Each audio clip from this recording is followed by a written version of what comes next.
9월 29일 KMA 뉴스브리핑 시작하겠습니다.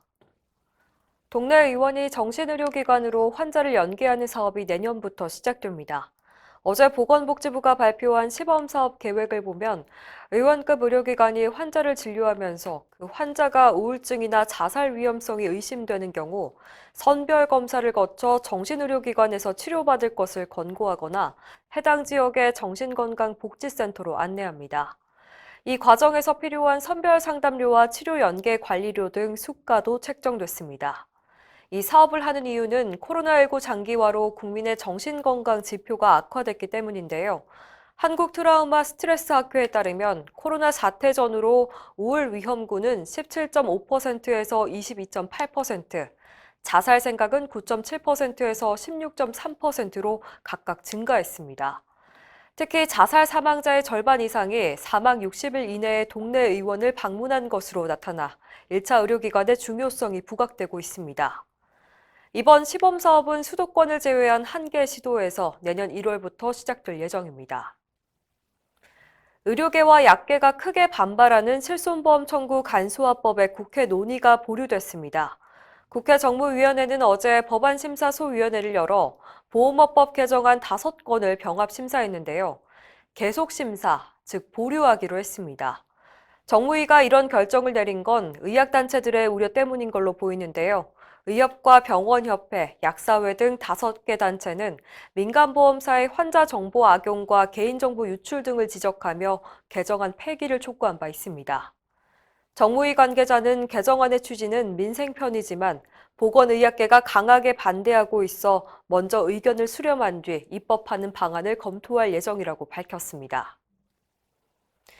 약값을 내리려는 정부와 이에 반발하는 제약사 간의 소송으로 수천억 원에 달하는 건보 재정이 손실됐다는 지적이 나왔습니다. 더불어민주당 김원희 의원이 공개한 자료에 따르면 2018년 이후 보건복지부가 제약사들과 진행한 약가 인하 소송은 총 39건에 달하는데 이 중 한 건을 제외한 38건이 제약사들의 요청으로 집행정지됐습니다. 본안 소송 판결 때까지 약가를 내릴 수 없게 된 건데요. 그동안 발생한 건보재정 손실 규모가 약 4천억 원이나 됩니다. 문제는 제약사들이 본안 소송으로 가면 패소할 걸 뻔히 알면서도 약가 인하 시점을 늦추기 위해서 소송을 악용하고 있다는 점입니다. 실제로 2017년 이후 진행된 소송에서 보건복지부가 진 적은 한 번도 없습니다. 김원희 의원은 약가 인하 사유가 명백한데도 제약사들이 가격 유지를 위해 소송을 남발한다는 지적이 많다며 본안 소송에서 정부가 승소하면 제약사로부터 건보재정 손실액을 환수하도록 법을 개정해야 한다고 밝혔습니다. 저출산으로 인한 산부인과 인프라 붕괴가 심각합니다.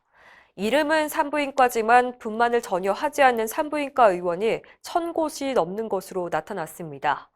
신병원이 국회에 제출한 자료에 따르면 최근 5년간 분만 건수는 32.5%, 13만 건이 감소했는데 이 기간 동안 분만을 중단한 산부인과 의원은 36곳 증가해서 작년엔 1,079곳이 전혀 분만을 하지 않았습니다. 아예 산부인과 간판을 뗀 의원도 같은 기간 동안 75곳이나 됐습니다. 의원급 의료기관의 폐업률 역시 산부인과가 가장 높습니다. 사정이 이렇다 보니 전공의들의 산부인과 기피 현상도 심각한데요. 지난해 산부인과 전공의 확보율은 88.7%로 평균보다 3.7%포인트 낮고 중도 포기율은 3.52%로 소아청소년과 다음으로 높습니다. 의료계는 임신과 출산에 대한 국가 책임을 강화하고 출산 친화적인 환경 조성이 필요하다고 지적합니다. 정부가 위드 코로나, 즉 단계적 일상 회복으로의 전환을 공식화하고 있습니다. 권덕철 보건복지부 장관은 어제 방송기자클럽 토론회에서 현행 사회적 거리두기 체제를 유지하며 방역 수칙을 준수해 나가기 어려운 상황이라며 단계적 회복 방안을 고려하고 있다고 밝혔습니다. 전환 시점은 백신 접종률이 고령층 90% 이상, 성인의 80% 정도가 되는 10월 말에서 11월 초쯤이 될 것이라고 말했습니다. 구체적인 방안으로 접종 완료자에게 백신 패스를 부여하는 방법을 제시했습니다. 이 백신 패스는 영국과 독일 등에서 접종 완료자와 완치자, 음성 판정을 받은 사람에 대해서 시설을 사용할 수 있게 하는 일종의 보건증명서인데요. 이렇게 접종 완료자를 중심으로 사적 모임, 다중이용시설 거리두기 제한을 단계적으로 해제하는 방안을 도입하겠다는 겁니다. 권 장관은 다만 단계적 일상 회복을 하더라도 실내에서 마스크 쓰기 등 기본 수칙은 지켜야 한다고 강조했습니다. 이상으로 뉴스 브리핑을 마칩니다. 자세한 사항은 의협신문을 참고하시길 바랍니다.